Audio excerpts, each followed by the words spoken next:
Um, I am Artemis Dragmere, and this is J Chalk here with me. Um, we're just going to be going over a real rough overview today of video game randomizers, a subject that I am personally really passionate about. But yeah, some quick introductions. My name is Artemis, or Artemis Dragmere, or you can just call me Art. Um, I've been active in the furry community since 2011, and previously lived in North Dakota, and got involved with the Minnesota Furs community when I lived up there. I now live in Texas, but still have a lot of friends up in the area and try to attend furry migration whenever possible and stuff. So this year, doing it online and put together this panel for you all. Jay, do you want to talk a little bit about yourself? Absolutely. Hello, everyone. I'm Jay Chalk. I'm a Twitch streamer. I've been streaming for about 3 years now. I met Artemis here through actually Ori community, and that's how we came together. And actually, with the Ori 2 randomizer as well, we were able to get to know each other a lot more because we worked on that randomizer from a routing and time perspective for a few months. And yeah, so he asked me if I wanted to join him to talk about some randomizers, and I love randomizers. I've been doing randomizers for my entire streaming career. It's been a big part of my Twitch streaming, and so yeah, I'm looking forward to it. Yep. So it's gonna be so for anyone that's not familiar with game randomizers. Kind of go over real quick what a game randomizer is. A randomizer is it can be any number of things. Most commonly, what a game randomizer is a tool that will take a already existing game, such as like a Zelda game or a Metroid game or something like that, and take the locations of items or possibly enemies or even things like where the doors or locations in the game take you and shuffle them around. Um, and you know there are other types of randomizers that are randomizers that just randomize like abilities or skills, or there's RPG randomizers that do all sorts of different wild things with for JRPGs and stuff. But yeah, it's just a way to enjoy a game that is maybe been out for a while, that you've played through for a while but you want to play more of, and it's a fun way to experience it in a new way that keep kind of breathes new life into it. Yeah, Jay, did you want to say anything more on that subject? Yeah, I just want to, I agree. It's taking games that we've loved for many years. Super Metroid, for example, which is one of my favorite randomizers, came out in 1994, and we're still playing it today. And to be able to take that game and randomize it for a new experience, it just makes it super exciting. And that just goes for all randomizers, a way to take a game that you love and to be able to experience it in a new and exciting way each time. And that kind of segues into the other subject I wanted to cover here, and just why would you randomize a game? And replayability is really the biggest one, I think. Um, so yeah, these a lot of the games that you can randomize are typically older games, but not always. A lot of newer games are randomized too. One of my favorite randomizers right now is the Ori and the Willow Wisps randomizer, which you can find streams that I've done on that on both my YouTube channel and my Twitch page. And yeah, that's a newer game that just came out in 2020, and there's already a very robust randomizer built for it by the community. Which honestly, I think the randomizer started getting built for that like the day the game came out. Yeah. I want to say the randomizer became its first playable state almost a month after the game came out. So like the community worked on that extremely quickly. Yeah, Um, huge shout outs to Ico the Blue and Wolf for the oh my gosh, just as you said, like the game hadn't even been out for a month and there was already a playable version, and that playable version a month after, within even a couple months, was already in a stage of just being like a full-fledged, randomizer. And it's pretty incredible how quickly they worked on that. Yep. And that was just something I also wanted to mention too. We're going to be mostly covering kind of randomizers from the perspective of playing a randomizer as just a player, just enjoying it as something fun to do and play through. However, if you are the type of person who really enjoys programming and coding, and also enjoys games, randomizers are a really cool project that you could maybe pick up from a coding perspective, even if you don't have a lot of coding knowledge, the communities are really, for most of the randomizers that I've been a part of the community of, the communities are very open. Most of these randomizers are open source and they welcome input and help and tinkering. So if you like that sort of thing and like programming and stuff, and want to check, have a game that you're passionate about, and it has a randomizer, or you want to make a randomizer for it, it's definitely a project that is a cool goal to set out for. And Jay here actually has some experience with that. He coded a randomizer for one of the games, I believe. Yeah, so with the help of some, as you said, the community, a lot of community of coders and whatnot, I wanted to learn how to code, and so I thought I would choose Python because it was one of the more family or user friendly, not family friendly, user friendly coding languages to start out with. And I have a lot of awesome people. Shout out to Stroutlog, Swapspace, and other coders in the community, my community, who helped me actually code. I picked a random game, happened to be Gato Roboto, and with the help of some members in my community, we created the randomizer, the initial randomizer for Gato Roboto using Python.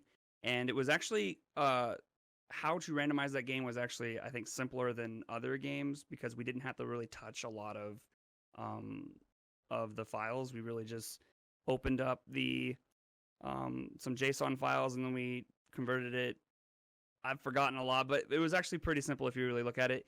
And then I ultimately got to a point where I couldn't really go much further unless I really wanted to dig into learning how to code. And so I kicked it over to Captain Dapper, who he finished the rest of it. He did all the logic, and it's a full-fledged randomizer today, and it's a really cool project to start out with, and something that anyone in this community, anyone can, if you want to learn how to code, just pick a game that you really like. You can randomize really anything in a game.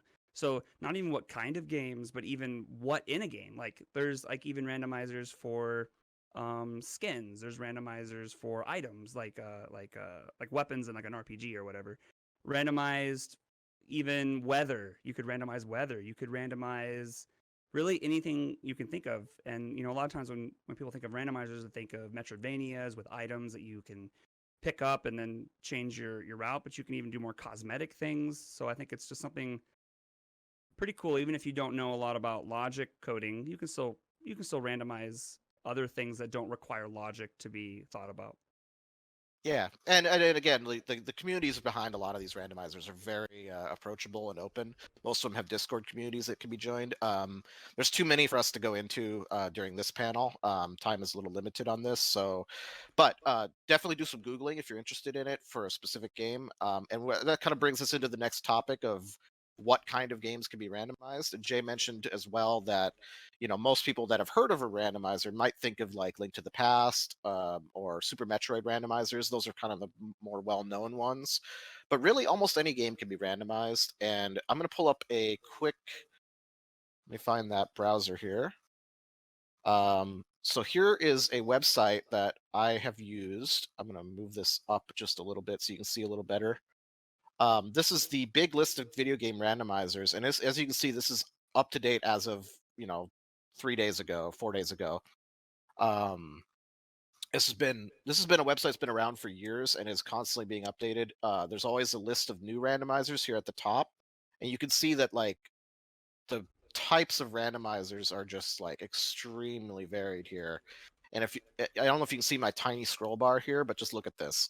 There are a ton of. Hold on one second. Uh, And Rico, this list, if you can bump J Chalk's voice up a little bit, I cannot control that on my side. He's a little quiet for the community, it sounds like.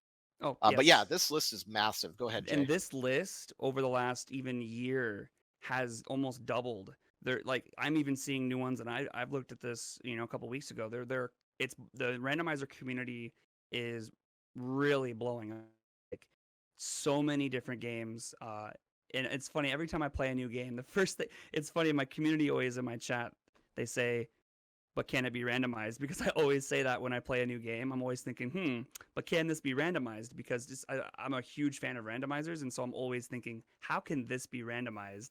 But as you can see, you're still scrolling. Like there's so many different. There's or in the Willow Wisps, nice. Yeah, there's so many different games that can be randomized, and if there isn't a game if there isn't a randomizer for a game that you like, you could even bring it up in a coding Discord maybe, and maybe someone will be like, okay, I'll give it a shot. There are people out there who could code a randomizer in like a couple weeks. It's pretty incredible what people can do.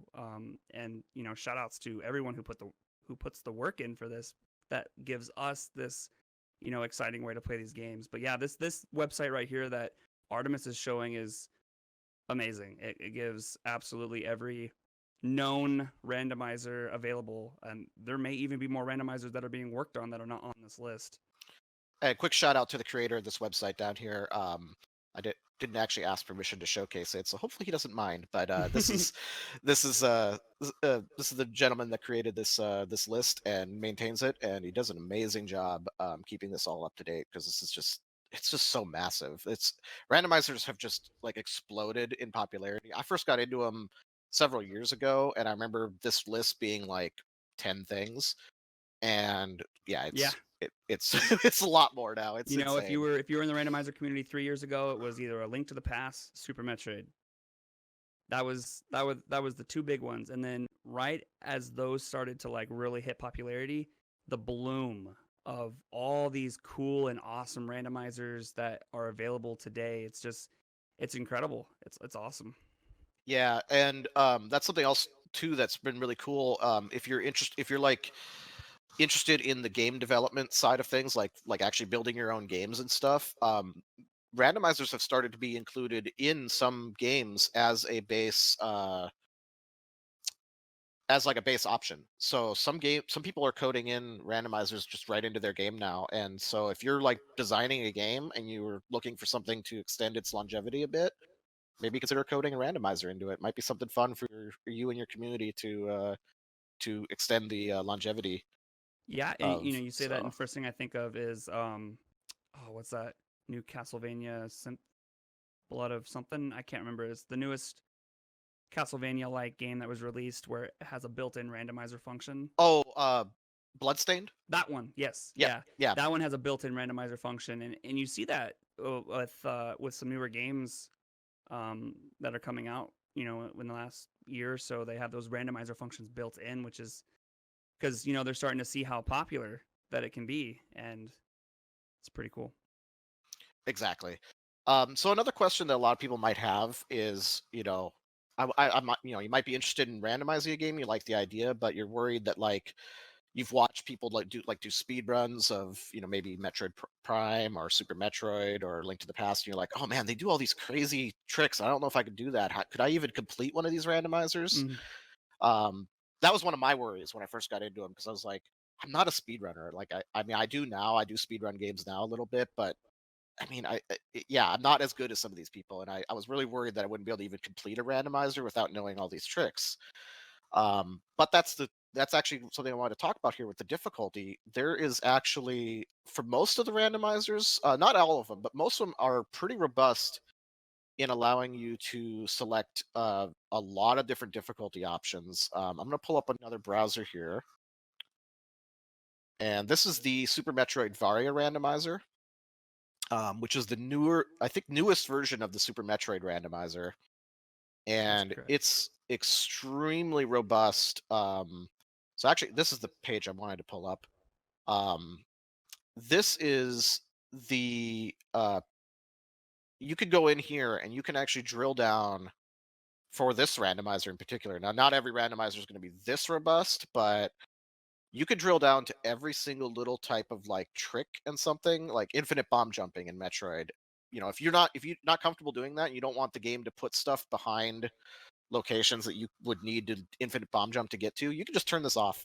You know, same with a lot of these other like tricks. These are like really general ones. This randomizer is insane though, and you can get Yeah, down to the individual like room level. Individual rooms in the game.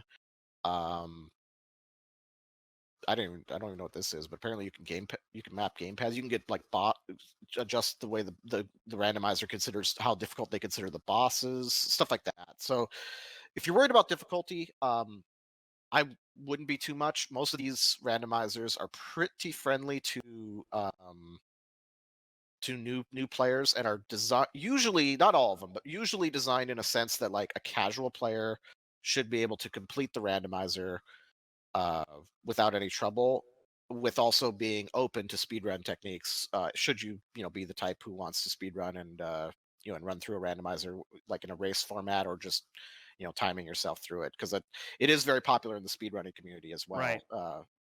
For adding more longevity to these games without necessarily just grinding through the same content every time.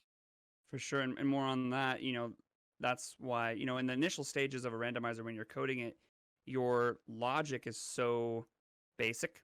And so a lot of the times the randomizer might be more difficult in the beginning, but once you start to flesh out routing and what tricks are considered difficult, what tricks are considered easy, and then you start to have like logic presets where you can choose an easy logic preset where all of these very difficult tricks are filtered out, or a medium logic preset where you have some of these tricks and other tricks not in there, or a hard or a masochist type style logic preset where everything in that list right there would be checked. And you're able to kind of, at least for this randomizer, because it's so robust, you can actually tailor it to your exact skill level, down to the room, down to the trick. Now that's not all randomizers. Eventually they get that way once the community starts to work on routing and what tricks are considered accessible or not. For example, we're doing a Super Metroid Randomizer Accessible tournament on Speedrunners Arena. It's a major yearly tournament that we do, so it actually has a tournament preset right there. And this tournament preset focuses on strictly vanilla. And I don't think we've ever talked about what vanilla means. If anyone doesn't know what vanilla means, basically you have the term randomizer and you have the term vanilla. Vanilla would be basically the game you would, as if you would play it normally. You load it, you boot it up. That's vanilla. Randomizer, of course, is not vanilla. It's everything changed. And so what we do is everything that the developers intended in the game, so infinite bomb jumping, shine sparking, and mid-air morphing, what was intended in the game, that's what's required for that preset.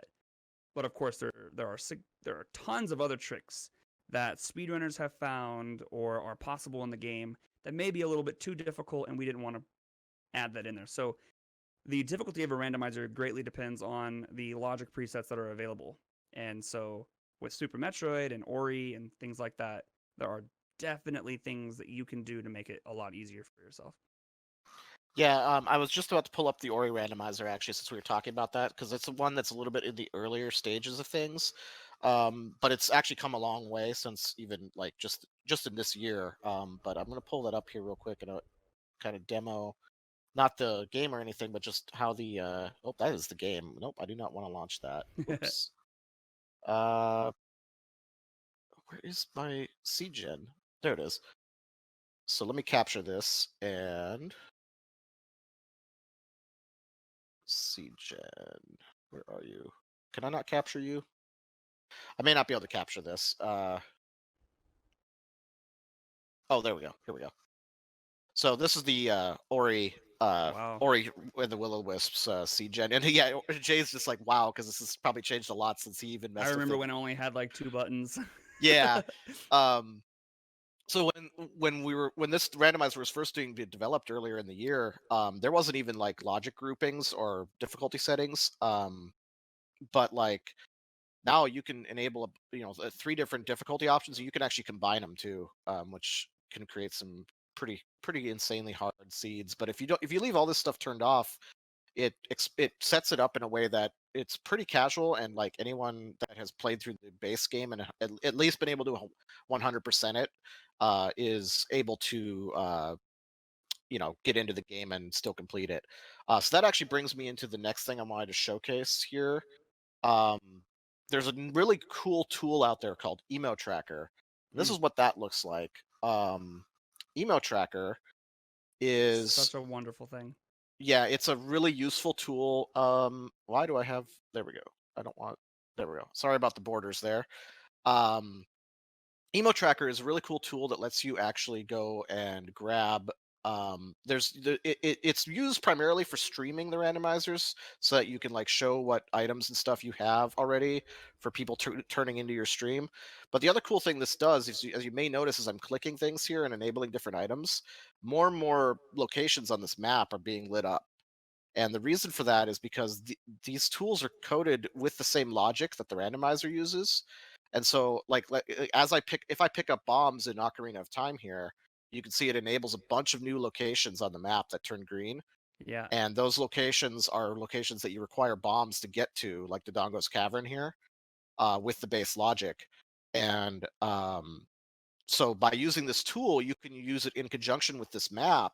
Even if you're not 100% familiar with like where every item in something like Ocarina of Time is, you can use a map like this, a map tracker, and literally just kind of step through it. It'll, when you start the game, it'll be like, here's the items you can get at the start. Mm-hmm. And then you're like, hey, I found the Ocarina. Now I have more items I can do. And you can check these off as you check them. So, like, hey, I checked that one. Then now it's gone. I checked that one. Right. Now it's And gone. that's such a good point because especially with Ocarina of Time where there's literally hundreds of checks and it can get kind of overwhelming, or those big open world kind of randomizers where like there's just so many checks. Having a map tracker where you can kind of be guided within logic for the items that you have, and you can, maybe you don't know that this item check position ever existed, but it's on the map, so you can go there and you can check it off and you kind of guide yourself, and it makes it less overwhelming than it would have been if you just thrown into the randomizer without a tracker or a map tracker of any kind.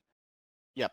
So the really creative people in the community have coded stuff for this, and this is just such a useful tool, coded by Emo Saru, who has been around in the randomizer community in general since years ago. This tool was available, I think, almost like 4 or 5 years ago now, and it's just been expanded since then. Um, the This also really quick, just going to show if I can find it. Packages here. So this. Oh, I can't see that window. 1 sec. Uh, Sorry, I didn't realize this was a different window. Here we go. Package Mm. manager. So, this is the emo pack. When you download and install emo tracker, you can go through here and literally just scroll down and see all the different games that this tool supports, and you can just like scroll through here and get an idea of like maybe what type of games you might be able to randomize here, as well as what sort of like assistance, like map trackers and stuff, are available for this. So this Look at is, all that. yeah, there's just a ton of cool stuff So in here. great. I actually just tried a Pokemon Crystal Rando for the first time yesterday. Today, Or was actually, that? wasn't it? Oh, that was this morning. Yeah. That was this morning. That's a lot of fun. You take Pokemon, like every Pokemon in the grass, you could literally get a Celebi or a Moltres in Route 1. The move sets are different, so I had like a what is it, Slugma? Slugma Slugma. hit me with a Hydro Pump, so it's just a way of like making Pokemon both hilarious and super fun. Yep. So yeah, I just wanted to showcase that tool here because this is also just to cover that too. If anyone's wondering, I will drop some links into the Discord channel for this panel once we're done here, and I'll make sure to include a link to Emo Tracker as well as the big game of randomizers, which should get you started for, if you have anything in mind that you would like to try out. I will mention that if you're planning to randomize any of these older games for like the Super Nintendo or NES, stuff like that, typically they're played on emulators. You'll need to provide your own game files, the ROM files for them. They are not provided with the randomizer for legal reasons, so you'll need to have those yourself and be able to provide them, because most of these, which I can actually show here, that is the wrong window. But most of these randomizers will. I'm trying to pull up the window I need for this, but when you go to generate the randomizer, uh, so like here, this is the link to the past randomizer. If you are going to get started playing this, you come in here and generate a randomized game, and you're going to have to. Well, actually, mine already has the ROM in here, I think, stored in the cache, so I don't have to provide it. But here we go. This is an example. Uh, I already, yeah, it says vanilla ROM already loaded because I already provided it. But you actually have to give it the ROM file. It does not have it on the website already, so you have to provide it with that. So just make sure you have those files already. Unfortunately, we cannot provide links to that either for legal reasons. But if you're, you should be able to, get those if you need them. They're out there. So Hey, so guys, I want to thank you so much for presenting today at Free Migration Online. We are at time. Is there any okay. final remarks you want to make to the stream? Yeah, I think that basically, I think we got through most of the stuff I wanted to cover today. Yeah. So let me just pull up my slides here, and I think we're basically good to go. Sorry. Now I know you just said it was time, and now I'm all like discombobulated. Uh, but yeah, that was basically it. So That was it. since Yeah. since we're at time, you guys could go ahead and put any questions you have in the channel, and we can answer them over the text and stuff. I'll be available for a little while here to answer questions. You can also just hit me up on Discord. Or Telegram, Artemis Dragmere on Telegram, and since most furries use that service. But you can also just message me on Discord, and I'll be happy to answer any questions you might have. But yeah, I think that pretty much covers it. Was anything else you wanted to cover, Jay? Yeah, I just want to say I extend that same offer anytime, anywhere, Discord, Twitch, Facebook, Google Plus, whatever you want. I'm always open to helping anyone get into randomizers. I've played tons. I've been in multiple tournaments for a variety of randomizers. So if you have any questions about anything randomizer related, getting into communities, randomizing, routing, speed tech, any of that, just reach out. I'd love to answer any questions you have. And thanks so much for having me. I appreciate you, Artemis, for asking me. And thank you, Migration, for having this on. So have a great day, everybody. Yeah, take care, everybody. It was a lot of fun. Cool. That being said, thanks Art, thanks Jay for presenting today. As we said, filter any more questions you may have into the random video game randomizer text channel. And with that being said, we have a quick message to go into from Lego and Zalon on the rooftop of our building.